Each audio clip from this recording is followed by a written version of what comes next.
We want to welcome John Chan, our Deputy City Manager, who is here with us today as well. And we'll go ahead and start with Mayor Kate Gallego. Following her will be our Community and Economic Development Director, Christine Mackey, and she'll be followed by our Water Resources Management Advisor, Cynthia Campbell. Mayor. Welcome to opening day of the 2023 World Series. We are so excited to welcome the World Series back to Phoenix. It is an exciting time for our entire community and Diamondbacks fans. It also comes at a time where we feel like we are the sports center of the country. This year we hosted Super Bowl, and our region will also host the NASCAR Championships, welcoming 80,000 fans for that. We are welcoming Final Four, and we celebrated the W Management Open. There is nothing like it, and so we want to thank everyone who's been part of Championship Valley. We have such a strong legacy of hosting sports events. Just 8 months ago, we welcomed Super Bowl. Our downtown still has murals from Super Bowl, as we have painted it for NASCAR and are now painting it for the World Series Championship. We may be the first city to host both a Super Bowl and a World Series in the same year. Super Bowl helped us prepare to welcome the World Series Championships. So many of the teams who delivered on the city side during Super Bowl are back. John Chan, who led our efforts during Super Bowl, has reconvened the same team. We have 37 liaisons to ensure the city delivers a great World Series experience. I'm joined this morning by representatives from Phoenix Police, Fire, Street Transportation, the Public Transit Department, Community and Economic Development, America's Friendliest Airport, and so much more. They're here to answer any questions that fans have and share how to take best advantage of the events coming up in this week. We want to keep you safe and informed, but we're glad it's not our first rodeo, and we're glad to have Phoenix once again on the world stage. It's going to be an incredibly fun week in our downtown.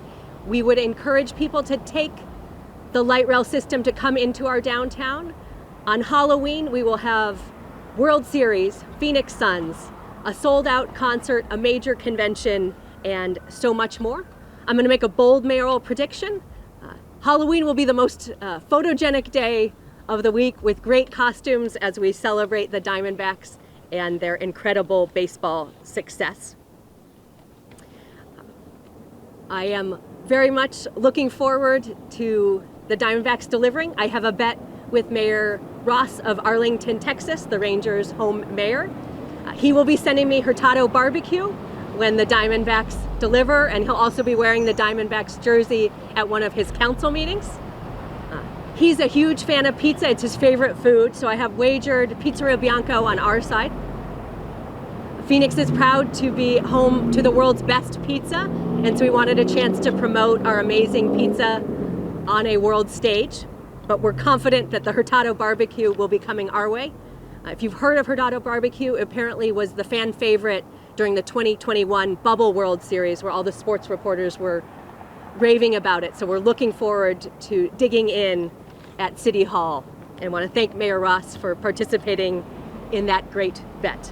I think he'll spend the next year dreaming about the Pizzeria Bianco pizza that he won't be able to get. We are also going to promote the great city of Phoenix, including our 41,000 acres of parks and preserves.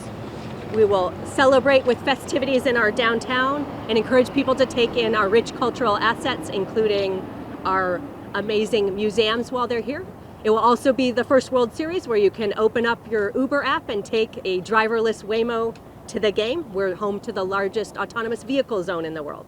So we'll tell the story about all we have to offer in Phoenix and hope to maximize the economic development impact for our residents. We want to do our part to get the fair revenue that will then help the city for months and months to come. We're excited to root for the Diamondbacks, and I am now happy to turn it over to Christine Mackey, our Community and Economic Development Director, to talk about the economic impact that this could bring to Phoenix. Thank you.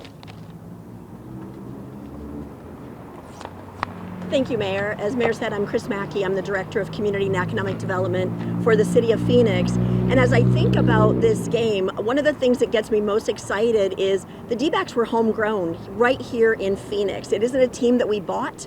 We grew them right here with us, and they've been with us since their inception in 1998.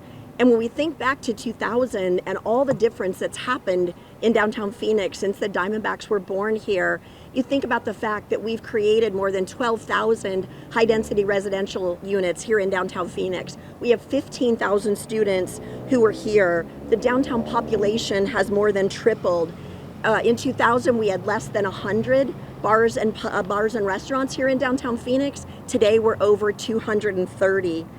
There was a lot of things of interest that have been built since 2001. And just to set the stage a little bit, I thought it'd be kind of fun to take a walk down memory lane and think of the things that weren't here in 2001, the last time the Diamondbacks were in the World Series. So we had no light rail. We had no ASU downtown campus. University of Arizona had no medical school here. Northern Arizona University was not here. We had no bioscience core. We had no convention center. We had the building that you see behind us, but no expanded convention center.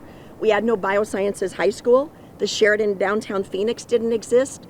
The Westin Freeport McMoran was not here. The Stewart was not here. The Derby was not here. Adeline was not here. Cityscape was not here. Block 23 was not here. Hyatt Place was not here. The Loews Marriott, the Hampton Inn, Fillmore on 5th, the Ray, Alta Fillmore, Connect, Sky on 6th, Link Phase 1 and Phase 2, 44 Monroe, the Summit at Copper Square, the Battery, Aspire, the Arizona Cancer Center, Union at Roosevelt, Illuminate, Lanier, Portland on the Park, the Muse, X-Phoenix, Palm Court, Central Station, Civic Space Park, Proxy 333. Hanny's was a closed department store, an abandoned department store in 2001. The Arizona Financial Theater didn't exist. Japanese Friendship Garden was not here, and the Sandra Day O'Connor Federal Courthouse wasn't here. So as we think about the difference in downtown Phoenix, and remember 7 years of that, we were in the Great Recession. It's a far different place than it was in 2001. And we're not stopping there. We are in the process of developing our entertainment district. We have nearly 4,000 high-density residential units under construction. We are taking the 1920s American Legion, one of the first in the entire country, and working with a partner to turn it into veterans affordable and workforce housing. We have a new world-class Mercury training facility under construction. And downtown is drawing outside of its boundaries. That linear that everyone thought of in 2001, kind of between the threes, 3rd Avenue and 3rd Street, is now stretching far beyond 7th Street and 7th Avenue. In 2001, we had less than 60 technology companies in downtown Phoenix, and today we have 450. So as we look at the economic impact that the World Series will bring, we have an estimated more than $70 million over the series that we'll see to the different entities here in Phoenix. All games are sold out. More than 47,000 people will be inside the stadium behind us, and thousands of people out on the street partying along with us here with the Diamondbacks, and tens of thousands of people who'll come into the community, come into the downtown and stay here in our hotels. We look at downtown holistically. We look at it as a place for community, a place for living, a place for retail, a place for restaurants, for our conventions, for hospitality. We look at it a place for education and historic preservation. Downtown really is now this true destination for all. As we look forward in this really sustainable way. Under Mayor Gallego and the council's leadership, they're always looking at how we can make things better for all of our citizens and how we can operate in a sustainable manner and draw these incredible mega events to Phoenix. So with that, I would like to introduce Cynthia Campbell, our Water Resources Manager for the City of Phoenix, to talk to you about water. Thank you.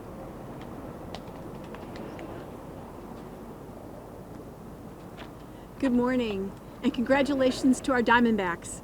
Again, my name is Cynthia Campbell. I'm the Water Resource Management Advisor for the City of Phoenix.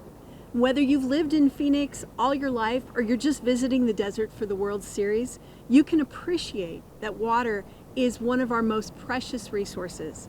What you might not know is that Phoenix Water is world-class in managing its water supplies. The Diamondbacks is not the only team in town with serious depth in its lineup. Phoenix Water has a robust and diverse water resource portfolio and a dedication to sustainable water management and conservation. And just like our Diamondbacks, Phoenix doesn't rely upon one resource to get the job done. We have lots of backup supplies in the bullpen in case we get in a jam with drought or shortage. And we specialize in saves. Phoenix residents practice a culture of conservation. We're passionate about water savings habits, and we encourage residents and visitors alike to think about their water use. In fact, we've been so successful at fostering a culture of conservation that Phoenix uses less water today than we did during our first World Series in 2001, even though we've added over 400,000 new residents during that time. And as Chris mentioned, we have grown and grown and grown. And looking around, you can see we can use water sustainably without sacrificing our amazing desert lifestyle. You can trust the tap in Phoenix. We provide clean, safe, and reliable drinking water to 1.7 million people, 365 days a year. Whether you're at the game, in your hotel, or dining out, know that your water that you're drinking meets the highest quality standards. It's a commitment Phoenix Water has made to its residents and visitors to the valley for over 100 years. So grab a reusable bottle, fill it with Phoenix Water. Enjoy the game, stay hydrated, and thank you for joining us in our efforts to use water wisely. Go Diamondbacks. All right, thank you, Mayor, Chris, and Cynthia. All right, a little bit of housekeeping. Couple things. When we talk about the kind of know before you go, the message that we really want to get out, and that's why we have all of our different departments here to help you understand that, answer your questions. We know that you've emailed in several different questions, and we want to give you that opportunity. First and foremost, we really encourage people to use the light rail. That's going to be your best way to get into the downtown area. If you do drive, I want to make you aware that you can actually book a parking space, and that can be done through the Space app.